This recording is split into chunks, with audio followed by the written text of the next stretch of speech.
دوای ئەوەی بەم پاسکیلانە لە شاری هەولێرەوە بە مەبەستی ئەنجامدانی گەشتی عومرە بەرەو وڵاتی سعودیا بەڕێکەوتن دوای ئەنجامدانی ئەرکە ئاینەکانیان بە هەمان پاسکل و هەمان ڕێگا دوور و درێژەکە کە ماوەی 30 ڕۆژی خایاند گەڕانەوە شاری هەولێر و لەلایەن خێزان و کەسوکاریان بە چەپکە گوڵەوە پێشوازیان لێکرا.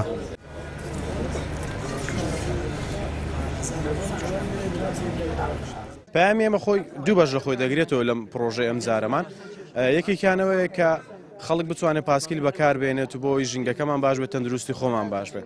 پەیامی دووەم ئەوەیە کە ئێمە بتوانین بە پاسکیل سنەتی عومرەکردن ئەنجام بدەین. ئەکیدم هەر کەسێکی دیکە ئەتوانێت بە سەیارە یاخود بە تایارە یاخود بە هەر شێوازێکی دیکە بێ سنەتی عومرەکردن ئەنجام بدات. فکرەکە ئەوەیە ئەو گەشتانە هەر بەردەوام دەبن، بەڵام ئەو جارە کردمانە لەگەڵ خوای گەورە ئینشاءڵڵا لێمان قبول بکە عومرە بە ئەنجامدان بیت لە مێژووی عێراقەوە یەکەم جارە سێ گەنج بە پایسکلەوە بچن بۆ عومرە. ئەویش ئەمە بووین شکر لەخوا ئەو ناوە لەومە دابەش بوو.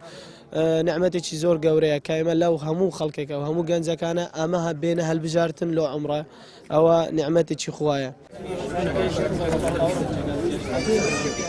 کەسوکاری ئەو گەنجانەی بە پاسکل گەشتی عومڕەیان کرد دڵخۆش بوون بە گەڕانەوەی کوڕەکانیان بە سەلامەت و ئەنجامدانی گەشتی عومرە بە شێوەیەکی جیاواز. داواکاریش بوون گەنجان لە سەرکاری باشە چاو لە یەکدی بکەن.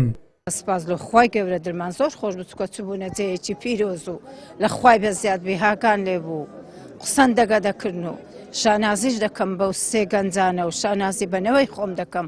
سپاس لە خوای گەورەنەوەم و ئەو سێ گەنجانە ئەوی شەرنەوەی منن هیچ فەرقی نییە ئەو ڕێی پیرۆزەی بگرن وەنیا لە چاوعنی ئەو ڕۆ ئەو زروفەی کارێکی زۆر جوانیان کرد. یعنی ئەوە هاندانێکە بۆ هەموو گەنجەکان بۆ ئەوەی گەنجەکان نەک لە پاسکیل یعنی بە سیارە یعنی ئەوان بە پاسکیل ئەو ڕێ دوورەیان بڕی یعنی پێویستە گەنجەکان یعنی ئەوەی یعنی لە خۆی ڕاببینیت سەفەری عومرە بکات. بەڕاستی کارێکی زۆر جوانیان کرد و بۆ نەشکراوە بەڕاستی بۆ مێژوو سەلماندیان.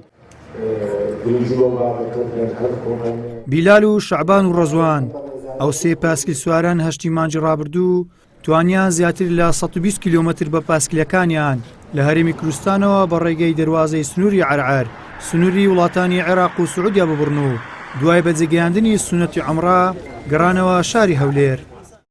گەیلان سابیر، کەناڵی ئاسمانی پەیام، هەولێر.